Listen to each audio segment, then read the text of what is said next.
आदाब नाजरीन, आइए देखते हैं 1 नवंबर की टॉप 10 न्यूज़। मोनोगुडू ज़िमनी इंतखाबात का वक्त जैसे जैसे करीब आ रहा है, बड़े पैमाने पर रकम की जब्ती का सिलसिला जारी है। ताज़ा तौर पर शहर के इलाके जुबली हिल्स में करीब 90 लाख रुपए पकड़े गए। वेस्ट जोन टास्क फोर्स की जानिब से गाड़ियों की तलाशी मुहिम के दौरान जुबली हिल्स रोड नंबर 71 पर एक कार से 90 लाख रुपए पकड़े गए। पुलिस ने रकम मुंतकिल करने वाले शख्स को हिरासत में ले लिया और पूछताछ जारी है। पकड़े जाने वाले शख्स की शनाख्त श्रीनिवास के तौर पर की गई है और वो बीजेपी रुकने असेंबली के पर्सनल असिस्टेंट का ड्राइवर बताया गया है। इंस्टाग्राम का सर्वर डाउन, लाखों अकाउंट्स हुए मुअत्तिल। हिंदुस्तान के कई मुकामात पर पीर की शाम सोशल मीडिया ऐप इंस्टाग्राम का सर्वर डाउन हो गया। इंस्टाग्राम के लाखों सारिफीन के अकाउंट्स भी मुअत्तिल हो गए। बहुत से लोगों को ये पैगाम मौसूल हुआ कि हमने 31 अक्टूबर 2022 को आपका अकाउंट मुअत्तिल कर दिया है। इंस्टाग्राम ने ट्विटर पर इस मसले की तस्दीक करते हुए कहा कि हमें मालूम है कि आप में से कुछ को अपने इंस्टाग्राम अकाउंट तक रसाई में मसाइल का सामना है। हम इसका जायजा ले रहे हैं और तकलीफ के लिए माजरत चाहते हैं। सांप के डसने पर कोई भी शख्स जान बचाने के लिए भाग दौड़ करता है, लेकिन आपको जानकर हैरत और ताज्जुब होगा कि एक लड़के ने सांप के डसने के बाद बरहमी यानी गुस्से के आलम में सांप को ही दांतों से कतर कर उसे मार दिया। ये चौंका देने वाला वाकया रियासत छत्तीसगढ़ के जिला जशपुर में पेश आया। मीडिया रिपोर्ट्स के मुताबिक दीपक नामी लड़का अपनी बहन के घर गया हुआ था, जहां नाग सांप ने उसे डस लिया। लड़के ने गुस्से में आकर सांप का पीछा करके उसे पकड़ लिया और उसे दांतों से कतर कर मार दिया।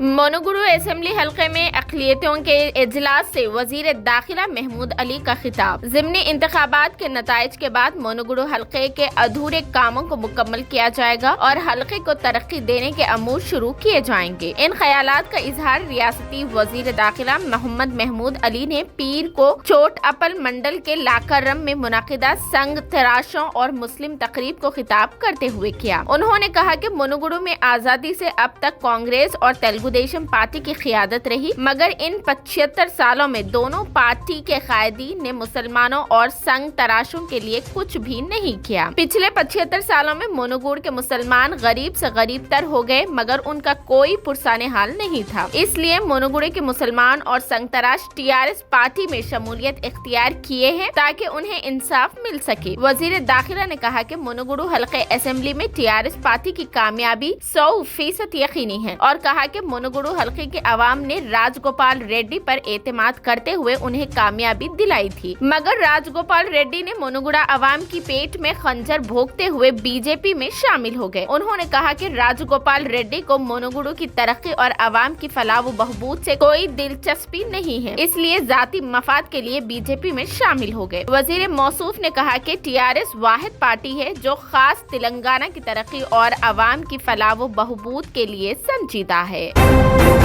तेलंगाना के एक वजीर के पीए के घर पर इनकम टैक्स का छापा। इनकम टैक्स हुकाम ने आज तेलंगाना के वजीर जगदीश रेड्डी के पीए प्रभाकर रेड्डी के घर पर धावा किया। बताया जाता है कि तिरुमला नगर में वाक़ उनकी रिहाइश गाह से भारी रकम जब्त की गई है। मजीद तफसीलात का इंतजार है। जराये के मुताबिक लाखों रुपए पकड़े जाने की इतलात है, ताहम फौरी तौर पर इसकी तौसीक नहीं हो सकी। गुजरात हादसे पर सऊदी अरब का इजहार अफसोस। हिंदुस्तान में जहां पुल टूटने के हादसे पर हर तरफ से इजहार अफसोस और ताज़ियती बयानात आ रहे हैं, वहीं सऊदी अरब ने भी हिंदुस्तान की रियासत गुजरात में मुताल्लिक पुल गिरने से होने वाले हलाकतों पर इजहार अफसोस किया है। सऊदी खबर रसां इदारे SPA के मुताबिक दफ्तर खारिजा ने पीर को बयान में कहा कि ममलिकत ने पुल हादसे में हलाक होने वालों के आज़ा और हिंदुस्तान के दोस्त अवाम से रंज व मलाल का इजहार और जख्मियों की फौरी शिफा की आरजू जाहिर की है। याद रहे कि हिंदुस्तान की रियासत गुजरात में बरतानवी दौर का पुल गिरने से हलाक होने वालों की तादाद 141 हो गई है। अहमदाबाद से 200 किलोमीटर दूर मोरबी के इलाके में वाक़े 150 साल पुराना पुल पर लोग मौजूद थे कि पुल को सपोर्ट करने वाली केबल्स अचानक टूट गई। फिल्म अदाकारा रंभा हादसे में बाल बाल बच गई, बेटी हुई जख्मी। तेलुगु और ادھر ہندی فلموں کی معروف اداکارہ رمبھا سڑک حادثے میں بال بال بچ گئی، جبکہ ان کی بیٹی ہاسپٹل میں زیر علاج ہے۔ سوشل میڈیا پر اس معاملے کی جانکاری دیتے ہوئے رمبھا نے حادثے کی تصاویر شیئر کی۔ رمبھا کا خاندان اس وقت کینیڈا میں مقیم ہے۔ مقامی وقت کے مطابق پیر کی شام کو رمبھا اپنے بچوں کو اسکول سے لے جا رہی تھی کہ ان کی کار کو دوسری گاڑی نے ٹکر دے دی۔ اداکارہ کا کہنا ہے کہ وہ سب اس حادثے میں بچ گئے، لیکن ان کی چھوٹی بیٹی ساشا زخمی ہونے کی وجہ سے ہاسپٹل میں زیر علاج ہے۔ حادثے کے وقت کار میں رمبھا، ان کے بچے اور آیا بھی موجود۔ گاڑی میں موجود ایئر بیگ کھلنے کی وجہ سے بڑا حادثہ ٹل گیا۔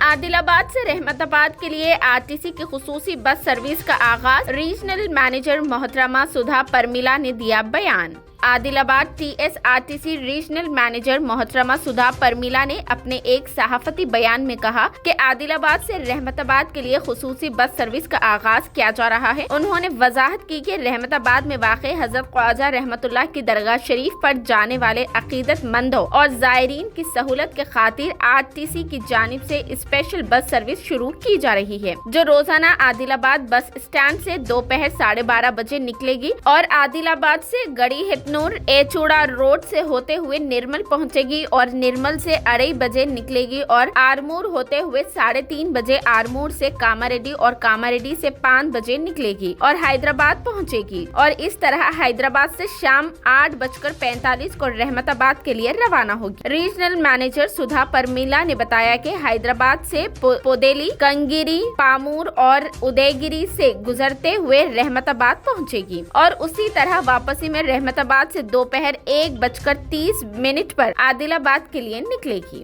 اور صبح 8 بجے عادل آباد پہنچے گی۔ انہوں نے رحمت آباد میں واقع درگاہ شریف کی زیارت کرنے والے اور عقیدت مندوں سے اپیل کی ہے کہ وہ RTC کی جانب سے فراہم کردہ سہولت سے استفادہ کرتے ہوئے RTC بسوں میں اپنے سفر کو راحت بخش بنائیں۔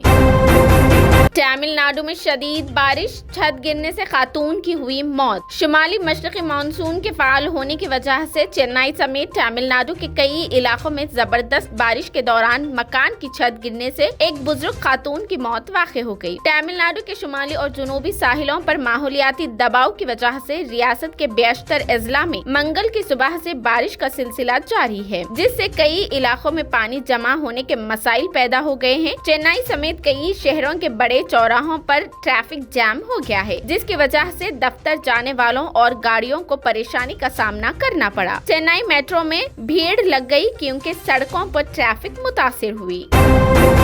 سری لنکا سے شکست، افغانستان T20 ورلڈ کپ سے نکلنے والی ہوئی پہلی team. ICC T20 world cup کے اہم میچ میں سری لنکا نے افغانستان کو 6 وکٹوں سے شکست دے دی، جس کے ساتھ افغانستان کا T20 ورلڈ کپ کا سفر ختم ہو گیا۔ برسبین میں ہونے والی میچ میں افغانستان نے ٹاس جیت کر سری لنکا کو پہلے فیلڈنگ کی دعوت دی۔ افغانستان نے مقررہ 20 اوورز میں 8 وکٹوں کے نقصان پر 144 رنز اسکور کیے۔ سری لنکا نے 145 رنز کا ہدف 4 وکٹوں کے نقصان پر 19ویں اوور کی تیسری گیند پر ہی حاصل کر لیا۔ اگر گروپ ون میں دوسرا اہم میچ انگلینڈ اور نیوزی لینڈ کے درمیان ہوگا تو افغانستان اپنا آخری میچ آسٹریلیا کے خلاف کھیلے گا، جبکہ سری لنکا کو اب انگلینڈ سے کھیلنا ہے۔ یہ تھی 1 نومبر کی top 10 news. TVN 99 news channel کو لائک کریں، شیئر کریں اور سبسکرائب کرنا بالکل نہ بھولیں۔